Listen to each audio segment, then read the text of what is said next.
20 years old, I was given 30 to life. Right out the gate, I was sent out of state across the nation where you're in a private prison and things are a little crazy, right? There was a vital moment that changed exactly how I went about living my life and doing my time.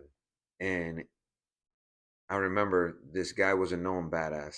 They went in on him five deep. He knocked them all out, drug them out into the day room, called everybody out. They tried to stab him. He just beat him up, sew himself up. Savage, right? And here I come, kid, bad situation got worse, didn't work out for me or the other guy, and I have to face my punishment. And now this guy sees that I have things that most people don't in a world of not having much, and his emotions get the better of him. So what I'd refer to now as a grown-up temper tantrum, he wants to try and use his size and his backstory, his reputation to punk me out. And I remember standing there in the middle of the dinner room thinking, man, I do not want that problem. And then I thought to myself, Trevor, if you were watching a movie and you saw the main character go through this, what would you expect of him? And I was like, man, I would expect for him to stand up for himself. And if he didn't, he was a pussy. That's exactly what my thoughts were. And I was like, in my life story, I am not that. Knowing what I know now, all these lessons came my way for opportunities. Like in a moment of fear, I got to practice courage. And that's exactly what I did in this moment. The fear was short lived because right after that, in my movie, I was with the business. I didn't go take off on them. I've never started violence in my life. I don't like it. The only thing I don't like more than violence is bullies. I'll be willing to be violent for a bully. That's what I stood by. And it saved me through numerous terrible situations through my 20-year sentence. I ended up doing 20 years because I got my case overturned.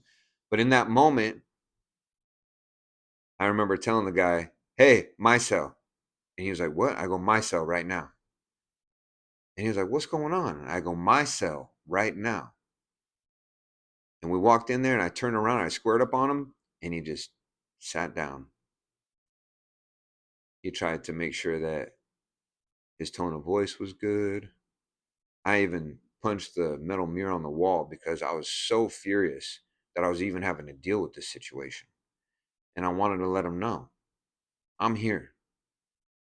That's not how it's going to happen in my story. So the point being is, for the rest of my time, I started using that. And it helped me take this high road every single time.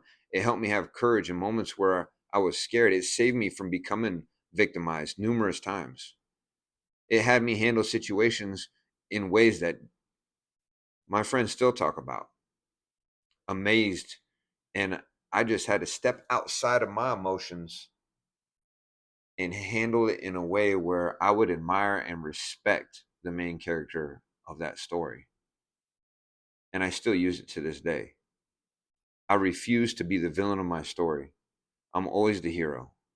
We all watch movies, and I share this with everybody. We all watch movies, and they usually try and pin us against the character as a villain, right? It doesn't matter if it's a superhero story and there is a literal villain, or if it's a story, a love story, and a guy's cheating on his wife.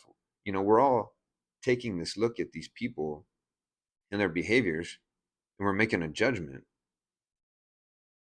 So using that to our benefit to make sure that we're always the hero, that we're not just sitting back and letting life walk over the top of us, and that we're being good to the people that we love, and we're being kind to others. If we can all have that mindset, the world will be a better place.